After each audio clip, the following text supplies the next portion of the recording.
This film was never finished. Its star was fired by the studio, and she died only months later. This is the documented story of Something's Got to Give. Something's Got to Give was an unfinished American feature film produced by 20th Century Fox in 1962. The film was intended as a romantic comedy and was directed by George Cukor. It starred Marilyn Monroe, Dean Martin, and Sid Charisse.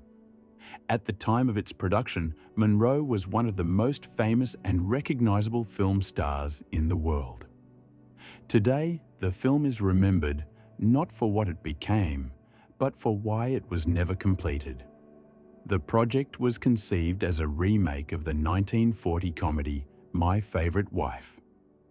20th Century Fox viewed the remake as a commercial opportunity built around Marilyn Monroe's star power. Monroe had been absent from the screen for several years, and the studio expected the film to mark her return to mainstream Hollywood success. Production began in April 1962. Almost immediately, the film encountered serious difficulties. Marilyn Monroe suffered from ongoing health problems, including chronic illness and exhaustion.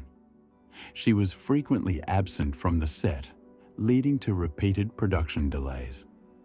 These delays significantly increased the film's budget and placed pressure on the studio.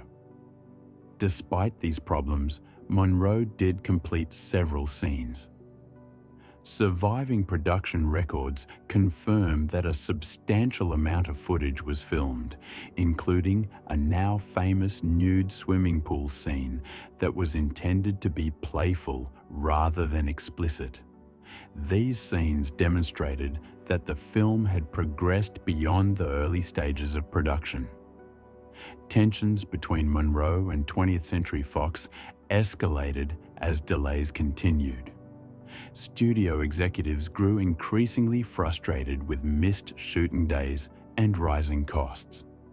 On June 7, 1962, Fox made the decision to fire Marilyn Monroe from the film, citing her unreliability and failure to appear for scheduled filming. The decision to fire Monroe was publicly announced, creating significant media attention. Fox filed a lawsuit against Monroe for breach of contract. In response, Monroe filed a countersuit against the studio. The conflict became highly visible and damaged relationships on both sides. At the same time, the production faced additional complications. Dean Martin, Monroe's co-star, reportedly refused to continue with the film unless Monroe was reinstated. Director George Cukor was also dismissed from the project. As a result, the production effectively collapsed. By late June 1962, 20th Century Fox halted production entirely.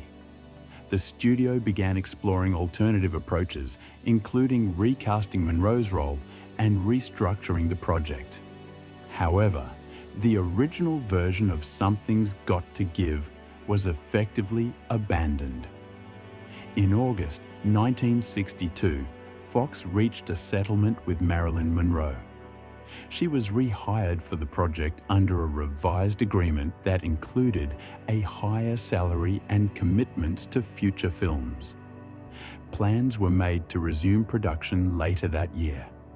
Before filming could resume, Marilyn Monroe died on August 4, 1962. Her death immediately ended any possibility of completing Something's Got to Give as originally conceived. The film became permanently unfinished. Following Monroe's death, 20th Century Fox officially shut down the project. Some of the footage that had been filmed was preserved, while other material was discarded. At the time, studios did not maintain systematic archives for unfinished productions. In 1963, Fox repurposed elements of the abandoned project into a new film titled Move Over, Darling, starring Doris Day. This new film used the same basic premise but did not include any of Monroe's footage. For decades, Something's Got to Give remained largely unseen by the public. Only still photographs and brief descriptions circulated among historians and fans. The surviving footage was kept in studio vaults and was not widely accessible.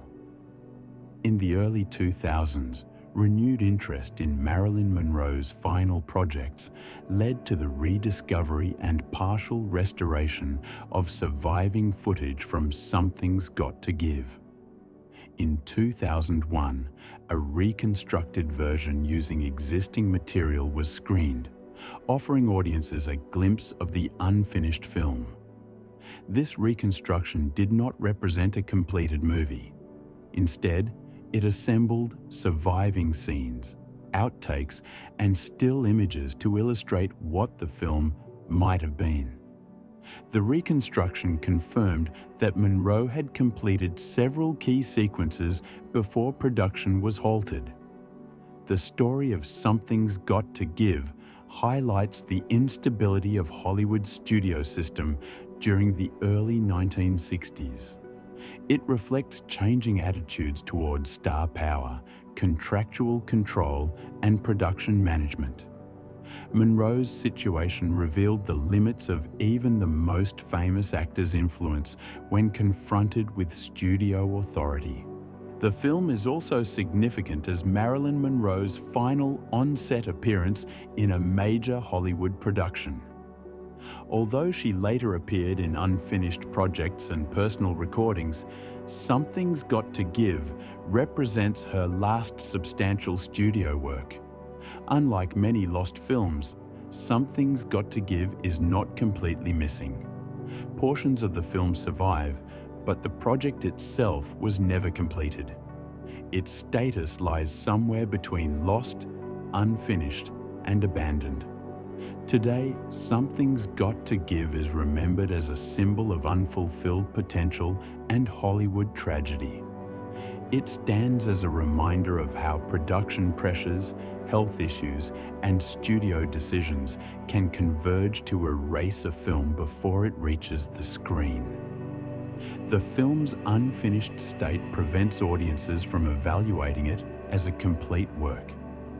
What remains is documentation, fragments, and the historical record of its collapse.